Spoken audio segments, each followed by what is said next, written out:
Hello student, कक्षा 11 राजनीति विज्ञान।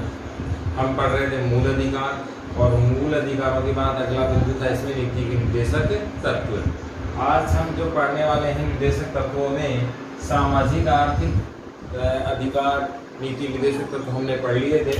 आज हम पढ़ने वाले पंचायती राज से संबंधित, न्याय से संबंधित और स्मारक अपने जितने भी पुरातत्व विभाग के हैं, जितने भी हवेलियां हैं, महल हैं, या वो चीज़ें जो हमारी प्राकृतिक और सांस्कृतिक धरोहरें हैं जो पूर्वजों ने बनाई थी, उनकी सुरक्षा से संबंधित हम आर्टिकल्स को पढ़ेंगे।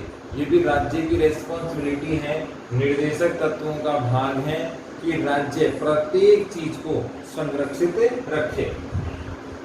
इसमें आर्टिकल 40 वेरी इंपॉर्टेंट है, आपको याद रखना है, बहुत सारे एग्जाम्स में पूछा जाता है। आर्टिकल 40 किससे संबंधित है? तो पंचायत गठन से संबंधित आर्टिकल कौन सा है? 40 है। अब इसमें हुआ क्या कि सबसे पहले हमारे यहाँ पंचायती राज की बात करते हैं। तो 73वां संविधान संशोधन से पंचायती राज शुरू हुआ। बलवंत राय मेहता, अशोक राय मेहता, जीवी राव, बहुत सारी समितियों ने इसमें सुधार के प्रावधान के सलाह दिए हैं, राय दी है। पंचायती राज व्यवस्था स्थानीय स्तर पर शासन के लिए सबसे इम्पोर्टेंट है। स्थानीय स्तर के शासन के लिए बहुत ज़्यादा जरूरी है। वास्तव में होता क्या है कि मूल आधार पर या यूँ कहें लोकल एरियाज में प्रशासन के लिए सबसे ज़्यादा महत्वपूर्ण अगर कोई इकाई है वो कौन होती हैं? पंचायतें होती हैं। पहला केंद्रीय स्तर, दूसरा राज्य स्तर और तीसरा स्थानीय शासन कहलाता है, जिसका प्रमुख भाग पंचायती राज के अधीन ही होता है। अब इसमें सबसे जो छोटा भाग होता है वह ग्राम पंचायती होता है। इसके बाद फिर वार्ड सभा सबसे छोटी इकाई इसकी होती है। पंचायती व्यवस्था भी त्रिस्तरीय है। इसमें ग्राम पंचायत सबसे निचले स्तर पर, मिडिल स्तर पर तालुका जिसे हम कहते हैं, या यूँ कहे पंचायत समिति हम लोग उसे कहते हैं, और ऊपर ही ऊपर जिला स्तर पर जिला समिति या जिला परिषद कहलाती है। तो एक पंचायती व्यवस्था भी कितनी स्तरीय होगी? त्रिस्तरीय होगी। जिला परिषद जिला स्तर पर, फिर उसके बाद पंचायत समिति कहलाती है मध्यम स्तर पर, और ग्राम पंचायत जो जिसका मुखिया सरपंच होता है, वार्ड पंच इसके सदस्य होते हैं, ये तीसरे स्तर पर कहलाती है। अब इसमें मेन चीज क्या है? हमारे यहाँ ग्राम पंचायतों के चुनाव या पंचायत समिति के त्रिस्तरीय के चुनाव नियमित रूप से नहीं होते थे। सरपंचों को वैधानिक पद प्राप्त नहीं था और सरपंचों की सैलरी वगैरह की व्यवस्था नहीं थी। सरकार जब चाहती तब चुनाव करवा लेती थी। सरकार को जब लगता था इन्हें चुनाव करवाना जरूरी है तो करवा लेती थी। नियमित रूप से इसके चुनाव नहीं होते थे। बाद में इन्हें वैधानिकता प्राप्त की गई और इसे मूल रूप से मूल धारा में लाया गया, जिससे नियमित रूप से चुनाव होना संभव हुआ। इसका फायदा ये हुआ कि नियमित चुनाव होने से जिम्मेवार प्रशासन आया, आम जनता जागरूक हुई और सरपंचों ने ग्रामीण विकास को बहुत इम्पोर्टेंट महत्व दिया है। नियमित रूप से इनके पास बजट आ रहा है, नियमित रूप से ये कार्य कर रहे हैं और सकारात्मक एक योजनाबद्ध तरीके से काम यहाँ पर निकल कर आ रहा है। हम ग्राम पंचायतों की बात करें तो ग्राम पंचायत में सबसे ऊपर सरपंच, इसके बाद उप सरपंच और फिर वार्ड पंच, जिन्हें हम पंच भी कहते हैं, ये व्यवस्था होती है। इसकी सबसे छोटी इकाई वार्ड, फिर ग्राम, और एक ग्राम में कम से कम 9 वार्ड होना क्या है? जरूरी है। एक पंचायत में कितने गांव होना जरूरी है, कितने वार्ड होना जरूरी? 9 वार्डों में से बांटा जाता है। फिर जनसंख्या के अकॉर्डिंग ये बढ़ते हुए चले जाते हैं। वार्ड पंच 9 होंगे। इसके बाद ये सब वार्ड पंच मिलकर किसका चुनाव करेंगे? उप सरपंच का चुनाव करेंगे। यहाँ ये इम्पोर्टेंट बात है कि उप सरपंच का चुनाव आम जनता नहीं करती है। आम जनता किनको चुनती है? वार्ड पंचों को चुनती है और सरपंचों को चुनती है। उप सरपंच का चुनाव वार्ड पंच मिलकर करते हैं। ये आपको यहाँ पर ध्यान रखने योग्य बात है। सरपंच हो या उप सरपंच हो, दोनों का हटाने का कार्य बहुमत के आधार पर होता है। सरपंच को भी किसके आधार पर हटाया जाएगा? बहुमत के आधार पर। यदि 9 में से 5 वार्ड पंच विरोधी हो जाएं तो सरपंच को इस्तीफा देना होगा। लेकिन इसमें एक नई बात जोड़ दी गई है कि 2.5 वर्ष तक, शुरू के 2 से 2.5 वर्ष का जो कार्यकाल है, इसमें सरपंच को नहीं हटाया जा सकता। शुरू के 2 वर्ष ही है, शुरू के 2 वर्ष आप सरपंच को नहीं हटा सकते। क्यों? इससे बहुत ज़्यादा खर्चा होता है, चुनाव बार बार करवाना होता है, जनता ने उसे चुना ही है, उसे 2 वर्ष का कार्यकाल देना अनिवार्य है। इसके बाद उसके कामों की समीक्षा की जा सकती है, उसके विरुद्ध समिति बनाई जा सकती है, वार्ड पंच उसके खिलाफ कार्रवाई की मांग कर सकते हैं और उसके किए गए कार्यों की जांच भी हो सकती है। तो पंचायती राज में 40 आर्टिकल संबंधित है। पंचायत में निम्न स्तर की बात हमने कर ली। स्तर कितने हैं? 3। तीसरे स्तर की हमने बात कर ली। सबसे पहला स्तर पंचायती राज में जिला परिषद, फिर मध्यम स्तर और फिर लास्ट स्तर। स्थानीय शासन में सरपंच है, उप सरपंच है, त्रिस्तर में वार्ड पंच है। और उप सरपंच का चुनाव कौन नहीं करती है? जनता नहीं करती है। इसके बाद हम स्मारकों की बात करें तो स्मारक हमारी वास्तव में देखा जाए तो ये क्या है? धरोहरें हैं, धरोहर है।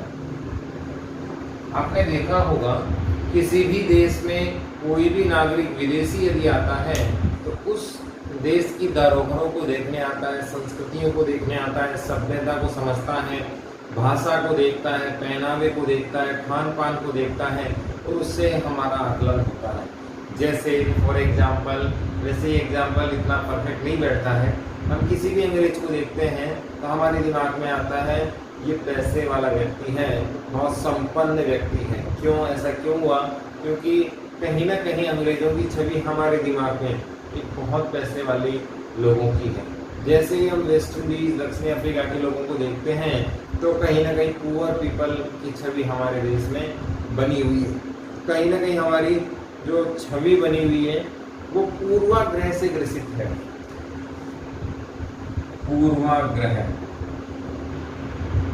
पूर्वाग्रह क्या होता है कि पूर्व के अनुभवों के आधार पर हम ये फिक्स करते हैं, हम ये आइडिया जमाते हैं कि ऐसी ऐसी चीज हुई होगी।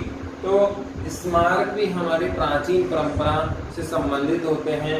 उन्हें हमें भविष्य के लिए बचा के रखना है ताकि वो हमारे गौरवमय इतिहास की जो गाथा है उसको सुना सकें, आने वाले सुनहरे भविष्य को दिखा सकें। हमारा इतिहास ऐसा था, हमारा वर्तमान ऐसा है, भविष्य कैसा होगा। तो उस गौरवमय इतिहास पर गौरवान्वित होने का मौका मिलना चाहिए। बहुत सारे लोग इस स्मारकों पर अपना नाम अंकित कर देते हैं, बहुत सारे लोग इस स्मारकों को तोड़ने की कोशिश करते हैं, कब्जा करने की कोशिश करते हैं, दूषित करने की कोशिश करते हैं। तो इसका संबंधित आर्टिकल कौन सा है? 49। राज्य की सरकार का ये रेस्पॉन्सिबिलिटी होगा कि जितने भी स्मारक होंगे उनकी क्या की जाएगी? सुरक्षा करने का काम करेगा। और सुरक्षा भी कैसी? ताकि उनको भविष्य में बचा कर रखा जा सके। इसमें बहुत सारे सजा की भी प्रावधान किए गए हैं। आप बहुत सारे स्मारकों को आप कुछ लिख नहीं सकते, उन्हें डिस्ट्रॉय नहीं कर सकते, कलर पेंट नहीं कर सकते और बहुत प्रकार की चीज़ें यहाँ पर जोड़ी गई हैं और ये बहुत ज़रूरी आर्टिकल है। 49 जैसे स्मारकों की सुरक्षा के लिए यूनेस्को भी एक यूएनओ के एक पार्ट है जो दुनिया की विश्व धरोहर है, जिन्हें बहुत इम्पोर्टेंट माना गया है। उनकी संरक्षण की व्यवस्था वो करते हैं। ताजमहल है, अपने लाल किला है, गोविंद देव जी का मंदिर है। आप कभी भी गोविंद देव जी भगवान आराध्य हैं, जयपुर के पधारे, कभी भी जब भगवान के मंदिर जाना हो तो सामने एक टेग लगा हुआ है, जस्ट सामने गोविंद देव जी के पैनल लेफ्ट साइड पे, उसमें साफ लिखा हुआ है यह धरोहर यूनेस्को से द्वारा संरक्षित है। इसका मतलब यूनेस्को की देखरेख में उसका प्रोटेक्शन होगा, उसकी सुरक्षा की व्यवस्था की जाएगी। इसके बाद हम देखें 50, तो ये न्यायपालिका की स्वतंत्रता की बात करता है। ये भी वेरी इंपॉर्टेंट है, आगे काम आएगा। सवाल क्या बनेगा, ग्राम पंचायतों के गठन का उल्लेख कौन से आर्टिकल में है? 40 में। न्यायपालिका को कार्यपालिका से स्वतंत्र करने का, पृथक करने का प्रावधान कौन से आर्टिकल में है? 50 में।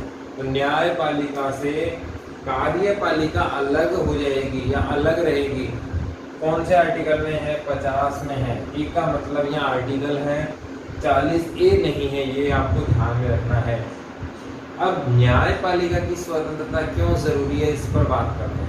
न्यायपालिका की स्वतंत्रता इसलिए जरूरी है ताकि वह स्वतंत्र होकर क्या कर सकती है? न्याय कर सकती है। न्यायपालिका की स्वतंत्रता को ऐसे भी हम देख सकते हैं, क्योंकि हमने पढ़ा था, 10th में पढ़ा था कि सरकार के कितने अंग होते हैं? 3 अंग होते हैं सरकार के। इसमें है व्यवस्थापिका, कार्यपालिका और तीसरा है न्यायपालिका।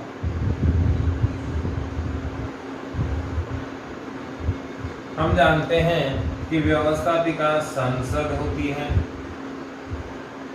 कार्यपालिका सरकार होती है और न्यायपालिका होती ही है।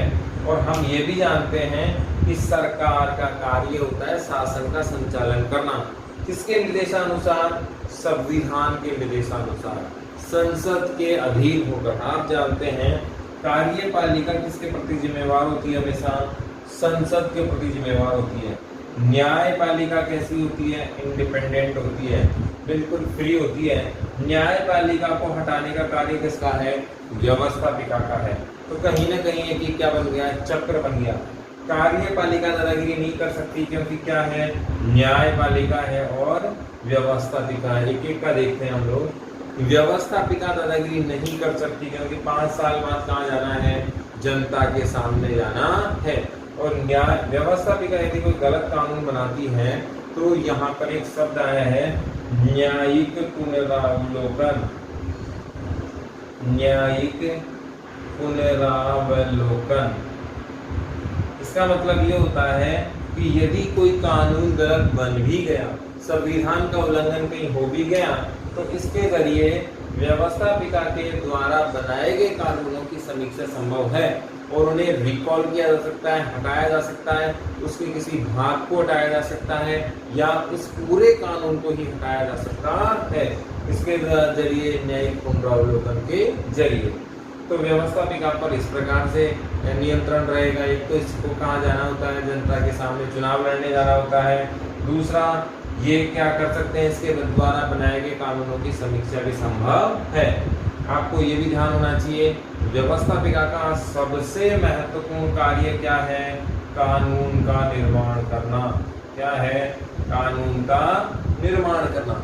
और ये यदि गलत कानून बनाती है, संविधान के उल्लंघन वाला कानून बनाती है, तो इसकी जांच संभव हो सकती है। कार्यपालिका का कार्य क्या है? जो संसद ने नियम बनाए हैं, जो संविधान ने नियम बनाए हैं, उन सब को पालन करवाना, उनको लागू करना और उनके अनुसार शासन को चलाना। कार्यपालिका किसके प्रति जिम्मेदार है? व्यवस्थापिका के। जो शासन चलाया जा रहा है उससे संबंधित सवाल जवाब कौन करेगी? इससे व्यवस्थापिका करेगी। यानी कि व्यवस्थापिका के कहीं ना कहीं नियंत्रण में ये होती है। यदि कार्यपालिका भी दादागिरी करे तो इसे कौन रोक सकती है? न्यायपालिका रोक सकती है और व्यवस्थापिका रोक सकती है।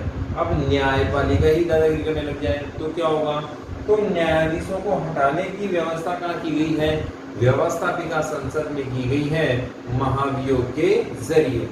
यहाँ पर जैसे राष्ट्रपति के लिए महाभियोग लाया जाता है, उपराष्ट्रपति के लिए महाभियोग लाया जाता है, उसी प्रकार न्यायाधीशों के लिए भी महाभियोग लाया जाता है।